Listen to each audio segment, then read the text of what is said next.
time I talk, I have to hit this button. I just leave mine on.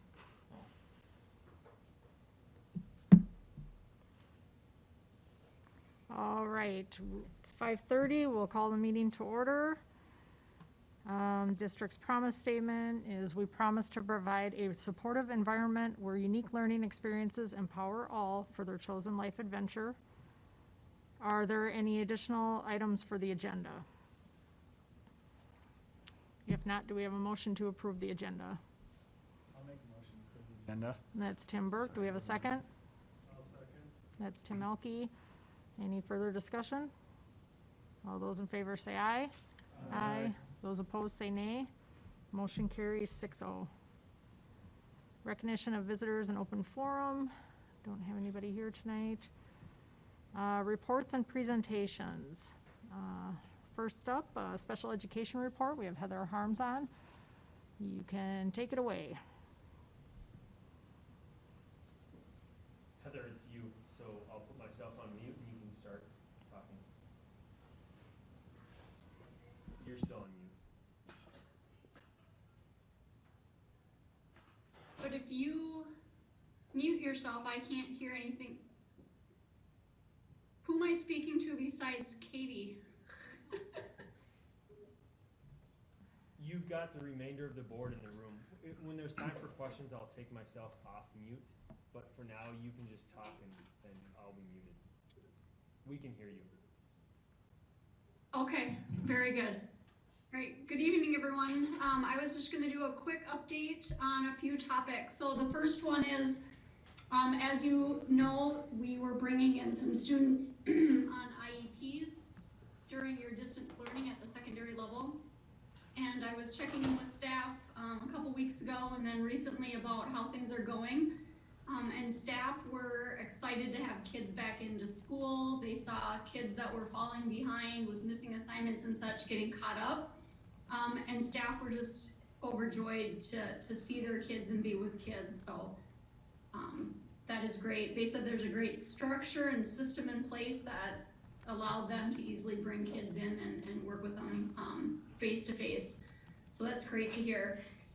The other thing I wanted to give an update on is the assistive technology cohort that we started 3 years ago. We have staff from JWP, WEM, NRHEG, and WSECA on this cohort to better improve and know about assistive technology in terms of meeting students' needs so that they can better access curriculum. The two staff from JWP are Kathleen Williams and Laura Schulte. Kathleen is new this year. Laura has been with us since the start. And Kathleen's a great addition because she is tech-minded. So that has helped us a lot with getting some of our forms and documents created into like Google Forms and such. This is our third year, as I said, and we are working at finalizing our process so that it's easily understood for any of our special education teams to take the process and run through an assistive technology assessment to determine what tools and tasks a student needs to accomplish to be able to meet their IEP goals and therefore have better access to general education curriculum and access. We have started also working on putting all of our information, so our process, any apps, other tools, any resources onto a Google site. WSECA added our technology integrationist teacher onto our assistive technology team, so it's great to have a gen ed minded person along with his tech ability to create this Google site. So we are working on creating that so that anybody can access it and everything is easily available, so they're not searching a drive to try to find stuff. And finally, I wanted to let you know that Special Education Advisory Committee is scheduling their annual meeting for January 18th at 5 o'clock. It'll be a virtual meeting this year.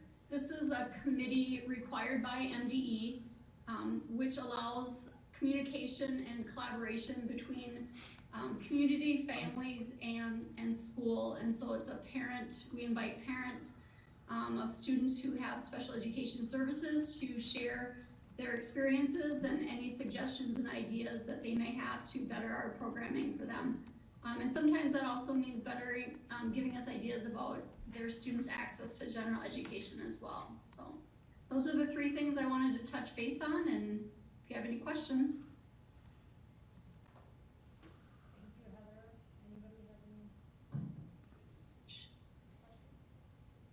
It doesn't appear that there's any questions. Thank you, Heather, for all of your support and guidance. And I know Heather and teachers have done a lot of work with this transition between distance learning and getting the paperwork in place. So phenomenal job leading our district, so I appreciate it. Thanks, Thank you. Appreciate it. All right, 6B, activities committee report. Yep. So we met prior to the new year, and short recap, there's a lot about fall and what was upcoming in the winter, fall. There was a couple COVID positive tests, junior high and high school volleyball. They implemented a study hall for student athletes in the fall, and it was very positive and beneficial to both players and the students. Everybody enjoyed being back playing. They really look forward to it, and we're grateful to be able to be both on the court and in the field. Winter update, registration was ongoing prior to this. They were shortening the seasons, obviously, to 8 weeks, and then there was going to be a 4-week section. They didn't know if there was going to be state yet or not. That was TBD. They had a couple different models they were looking at. I think Ryan said he'd provide us an update once they had that more. Kind of sections were week of the March 15th to the 22nd. I think really the only thing talked about for registration was we weren't going to allow, or there wasn't going to be 6th grade wrestling because they weren't part of the high school pods. So trying to keep it separate, so it was just 7th through 12th. Spring, still a lot to talk about with that. Currently reduced, the timelines were down 30%, and they didn't know anything about speech or musical yet. Anything I missed? Well, I think you covered it. Great notes. It was pretty simple, and it was Yeah, 4 weeks ago, wasn't it? yeah. Or was it just 2 weeks ago, the last meeting? December 21st. Yeah, yeah, 3 weeks so it was a ago. long time ago, so I'm sure lots have changed. All right, thank you. Anyone else? All right, we'll move on to the Finance Committee report. We met after our last meeting, so last week, and we went over the SAC outstanding balances. There's still some that we're working on. Andrea's done a fabulous job digging into that, so she continues to work on that. We also went through a list of grants that we have received. I don't have that sheet with me, but if anybody has any questions, we can get that to you. Went over budget assumptions, student enrollment. Also discussed a student enrollment projection for, after we have the is it Kids Corner Roundup or Kindergarten Roundup? That's what I was trying to say. Trying to decide what we'll have for the fall for that. We discussed our debt service, our bonds that we have out there, and one coming due, we can pay it off in 22. We also discussed did some discussion on the HVAC system and issuing a bond versus LTFM, health and safety levy. We went over the investment income with like the Bulldog cards that we get from the bank and the money that we get off of that, and as well as our interest rates that we have with the bank. And then just went over the fiscal year 21 budget at midpoint and discussing whether we should revise the budget again. With this year, normally I wouldn't recommend revising the budget multiple times, but with this year being so weird with COVID and lots of different changes coming out there, I guess, kind of left it up to you guys or Matt, if he decides that he needs to revise it again or not. Anything else that I missed that you can think of? Not really. That's pretty much it in a nutshell. Any questions? When will we know how much is coming through CARES Act as well? I haven't heard a specific date, and heard nothing from our national organization, so. Good question. All right, don't have any other questions. We'll go to D, the superintendent report. Again, just want to highlight our amazing and dedicated staff, and I know you received communication today about just a learning model change, and we want to bring kids back and be able to staff it long-term and not just for a couple days. And so knowing what we know, and again, we can't make public, what staff are out or how many close contacts there were with these 7 cases that we had before, but we try to take everything in consideration and believe that we've got a good plan going forward that hopes that we can sustain. With 7th graders were back today and they're in person for everybody. 8th graders starting hybrid tomorrow is planned, and we just had to push back 9th through 12th grade, with 9th grade starting on Thursday and then hopefully 10th through 12th grade next Monday. And again, it also gives us some time to make decisions and keep evaluating some staffing levels, but again, we want to get kids back in a safe environment, and what we've seen is that we can provide that safe environment even with, the 7 positive cases that we've seen in this past week. Each one of those has their stories that we look into and try and figure out and piece together. So I'll take any questions on that as my only superintendent report item.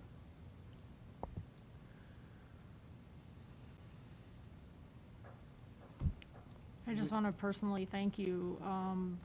I heard that you were cleaning bathrooms to help out today, so that says a lot about you, so thank you, and I want to say that publicly, that's pretty awesome that you did that, so. I take my cue from the staff, and everyone just around here just digs in and gets the job done, and we're a little short-handed, so, and our admin team met on Saturday night for about a half hour, 45 minutes, just to talk about the current status, talked again on Sunday, so everyone's just putting in the time, our teachers and paras and everyone else is just getting the job done, so I appreciate the dedication. Yeah. And with the, go ahead. I want to say, so, I know maybe a specific staff group was hit kind of hard with this.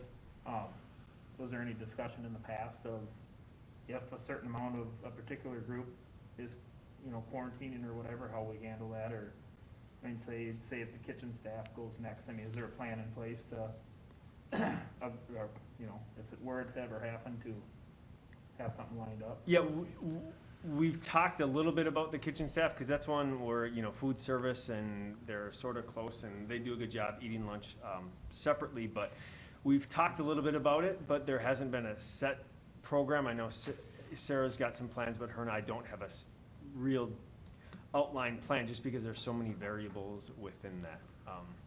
So we plan to keep making it work, whatever it turns out it is. Yeah. Would they be part of the employee staff that would be eligible for a vaccine? Yeah, so the vaccinations, yes.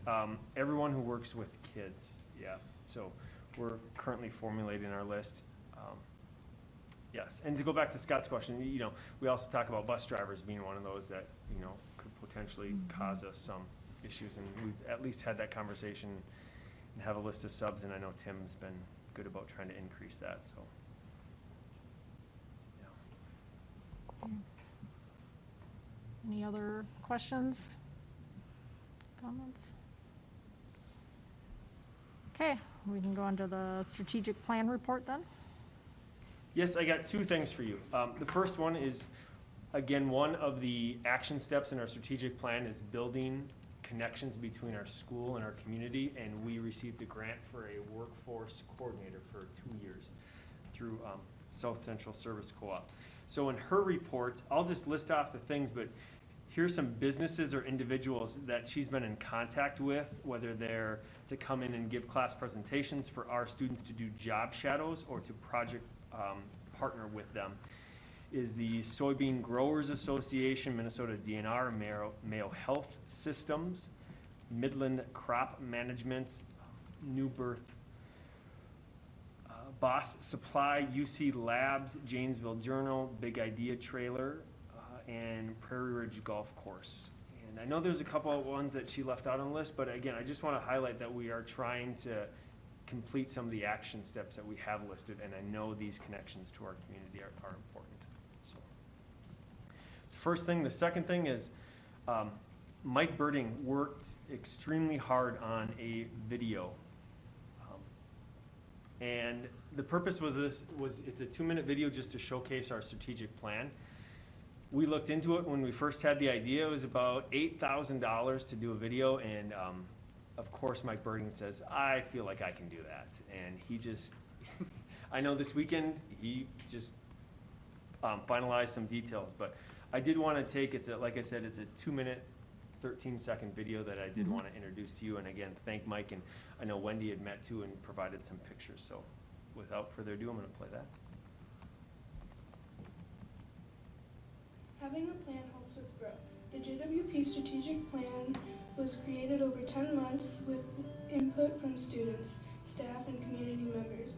My district, the Janesville Waldorf Pemberton School District, has a strategic plan which includes a promise statement. Here's what it says. We promise to provide a supportive environment where unique learning experiences empower all for their chosen life adventure. JWP is creating a supportive environment through staff and student relationships, staff and family partnerships, student-to-student connections, school and community partnerships. The school is also helping us understand behavior expectations. Unique learning experience start with early learning goals, building a solid educational foundation, teaching and learning, assuring each student grows academically through the school year, structured academic support, reducing any student achievement gaps. To empower all, JWP is implementing a social and emotional curriculum for all students in pre-kindergarten through grade 12. Social and emotional learning will help us manage our emotions and work together. Finally, to prepare for my chosen life adventure, JWP is focusing on the JWP graduate profile, characteristics that all of us reflect on to help prepare for our life adventure, evaluate course offerings, ensure students have access to all classes for college credits and interest areas, activity and club participation, getting all students connected to a school community group. I'm excited for my years ahead at JWP. Check out the district website for more details on the strategic plan.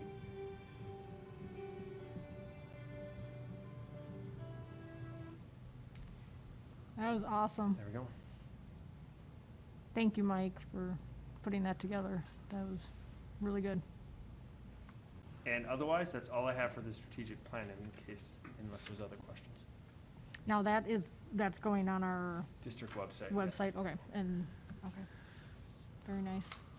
Any questions?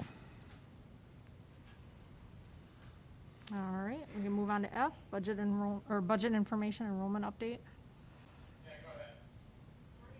If you didn't look at this already, I'll just highlight that we did have about 7 elementary students start in January, and so you'll see our enrollment did increase from 648 in December to 657 That's awesome. in January.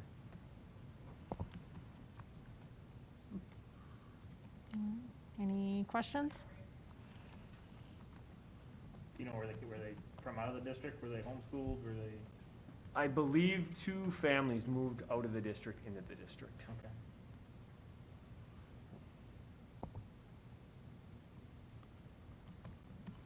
All right. No further questions. We will move on to 7, approval of the consent agenda. As always, we can pull anything out. Does anybody have any clarifying questions before we proceed? If not, do we have a motion to approve the consent agenda? I'll make a motion to approve the consent agenda. That's Tim Burke. Do we have a second? I'll second it. That's Tim Johnson. All those in favor say aye. Aye. Those opposed say nay. A little late on that. Okay. Motion carries 6-0. No old business or new business. We are at approving resolution accepting donations. I'll run through the donations. We have $500 from Gary and Elizabeth Lochner for the Darwin and Karen Lochner Scholarship Fund.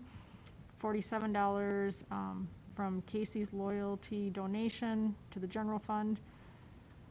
$3,000 grant installment from the Minnesota Department of Human Services to SAC and wraparound funding. $20 anonymous donation to Kids Corner tuition grant, and a $50 donation from Laura Strunk to Kids Corner tuition grant. Is the Casey's loyalty donation gonna be ongoing? I can't, my guess is yes, but I think we just gotta check. That's from our cards that we have there for gas. I do believe. Oh, okay, I get you. Good question. Any other questions before we move to a motion? I'll make a motion to approve the resolution accepting donations with many thanks. All right, that's Tim Burke. Do we have a second? Kendra this time. All right, this will be a roll call, so Elke, Yes. Size, yes. Burke, Yes. Johnson, Yes. Payne, Kaminsky. Yes. All right, motion passes 6-0. All right, I guess now we will move into closed session for the purpose of the annual routine evaluation of superintendent pursuant to Minnesota statute section 13D05 subdivision 3A. Do we motion to that? Okay. Do we have a motion to close the session? I'll make a motion to close the session. That's Tim Elke. Do we have a second?